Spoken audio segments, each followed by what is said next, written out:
कार्यक्रम में वो उपस्थित रहे हैं और उन्होंने जो भी सेवा का कार्य दिया बहुत ही सहर्ष उन्होंने इस सेवा के कार्य को स्वीकार किया। तो उन्होंने अपने जो जीवन में पूरे जीवन उन्होंने अग्निहोत्र किया। तो महाराज साहब की इच्छा है कि सबको भी अग्निहोत्र का संदेश मिले। यहाँ पर जो उपस्थित लोग हैं बहुत अधिकांश लोग अग्निहोत्र के बारे में जानते हैं।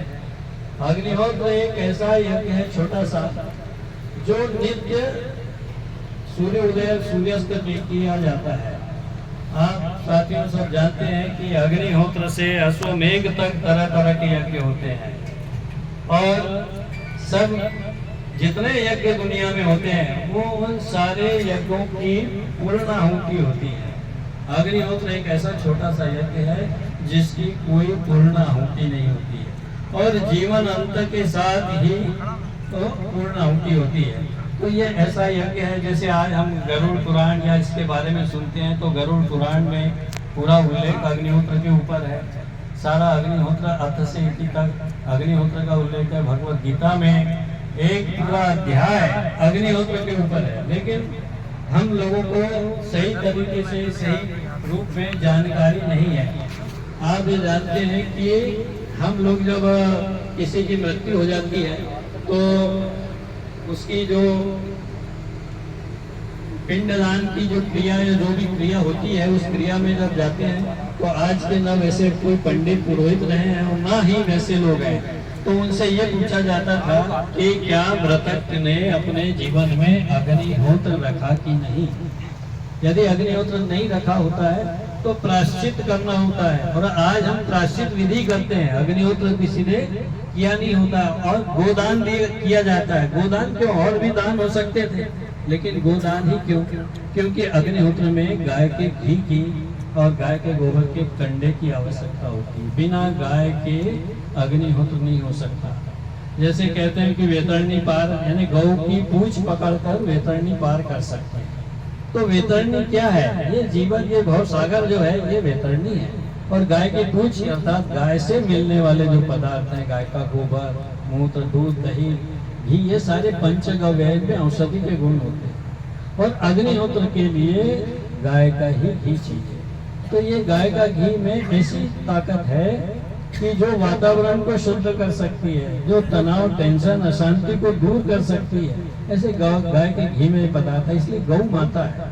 आप देखें सारे देवी देवताओं की फोटो दिखाते हैं और उसमें पूरे 33 कोटि देवता दिखाते हैं तो गाय के अंदर ये सारे समाप्त होते हैं। तो गाय से मिलने वाले जो पदार्थ है वो गाय का घी, गोबर, हम जो अग्निहोत्र करते हैं तो ये सारे जितने भी देवी देवता आप जिनको जानते हैं, जिनके बारे में आपको नाम मालूम है, ऐसे सारे भगवान और आपके सारे जो पूर्वज वो सब जब अग्निहोत्र होता है तो वो अपना अपना हिस्सा लेने आते हैं। जिस जिस घर में जहाँ भी अग्निहोत्र होता है सारे देवी देवता समस्त वहाँ पर उपस्थित होते हैं सूक्ष्म रूप से और वो अग्निहोत्र के द्वारा वो संतुष्ट होते हैं।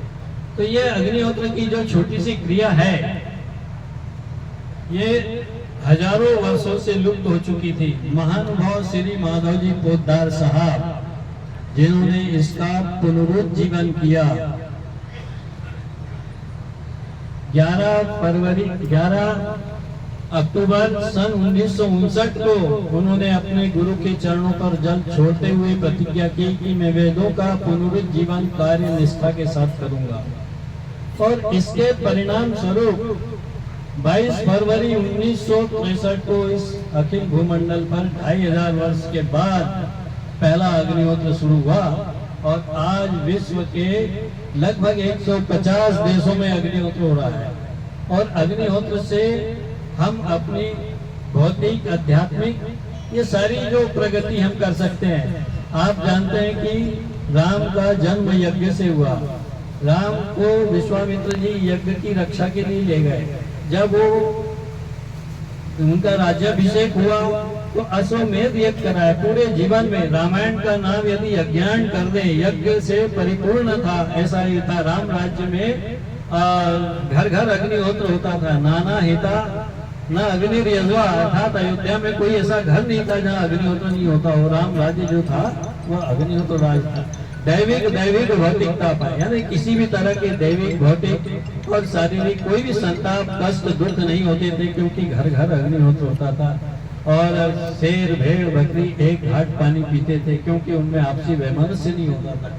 तो आज जब भी हम कल्पना करते हैं तो राम राज्य की कल्पना करते हैं। आज की स्थिति क्या है कि चारों तरफ हाहाकार मचा हुआ है, अशांति चारों ओर फैली हुई है, शुद्ध वातावरण हो गया है, मानसिक तनाव बढ़ गए हैं, अनेक तरह की बीमारियां बढ़ गई। ये कहां से आ गई बीमारी? ये सिर्फ प्रदूषण के कारण, जो वातावरण प्रदूषित हुआ उसके कारण ये बीमारियां आ गई। हमारे शरीर का, हमारी बॉडी का रेजिस्टेंस पावर, इम्यूनिटी कम हो गई। और हम जो खा रहे हैं, आप सब किसान भाई भी यहाँ पर उपस्थित हैं, जो आप खेतों में डाल रहे हैं वो जहर है, जो जल पी रहे हैं वो भी जहरीला है, और जो हवा भर रहे हैं फेफड़ों में वो भी जहरीली है। और आज इसका परिणाम हम देख रहे हैं कि जिधर देखो उधर असंतोष, चिड़चिड़ा, क्रोध, तरह तरह की बीमारियां। आज कैंसर फुटपाथियों को हो रहा है। पहले किसी को टीबी हो जाती थी तो बोलते थे कि राज रोग हो गया है, राज रोग माना जाता। टीबी तो खत्म ही हो गई, कहाँ गई पता ही नहीं। आज जो है कैंसर जैसी ऐसी भयंकर बीमारियां जो है वो पैदा हो गई, तो उसका कारण सिर्फ प्रदूषण है। आप ये जानते हैं कि आप वेद पुराण सब चीजें जानते हैं और रामायण भागवत सभी जानते हैं, और सब लोगों को ये बहुत अच्छी तरह से मालूम है कि यज्ञ करने से वातावरण शुद्ध होता है। ये कोई भी ऐसा व्यक्ति नहीं मिलेगा जो ये कहेगा कि यज्ञ करने से वातावरण अशुद्ध होता है। क्या होता है? यज्ञ करने से शुद्ध होता है। तो रोज हम बड़े बड़े हवन नहीं कर सकते, क्योंकि उनका खर्च भी बहुत ज्यादा है। लेकिन अग्निहोत्र हर कोई कर सकता है। एक झोपड़पट्टी में रहने वाले से लेके महल में रहने वाला व्यक्ति तक अग्निहोत्र कर सकता है। इतना सरल, इतना आसान ये अग्निहोत्र की कृति है।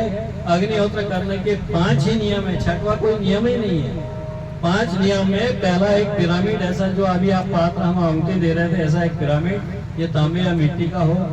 इसमें अग्नि जो जलाना है वो गाय के गोबर के कंडे की जलाना है। दूसरा नियम अग्नि कपूर से जलाना है, ये अग्निहोत्र का दूसरा नियम। तीसरा है गाय का घी और चावल की 2 आहुति।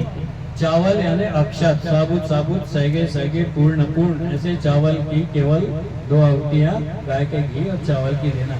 अन्य कोई भी हवन सामग्री उसमें नहीं मिलाना है। चौथी चीज है अग्निहोत्र करने का जो समय है वो सूर्योदय और सूर्यास्त। ये सूर्योदय और सूर्यास्त का जो समय है, इसी के कारण हमारे जीवन में हम जो भी आज हमारी उम्र या जो भी हमारी जो कुछ क्रियाकलाप, खान पान, रहन सहन, उठना बैठना, चलना फिरना, सारी चीज सूर्य के उदय होने से और सूर्य के डूबने से होती है। उसी से सोमवार, मंगलवार, बुधवार, गुरुवार ये सारे दिन बनते हैं। और उस प्रकृति के चक्र के समय, सूर्य उदय का जो समय है, जो संधि काल है, वह अमृत बेला होती है, गोधूली बेला बोलते हैं। गोधूली बेला आप जानते हैं, सबको मालूम है कि और अग्निहोत्र गोधूली बेला पे ही होता है, इसके आगे या पीछे नहीं होता है।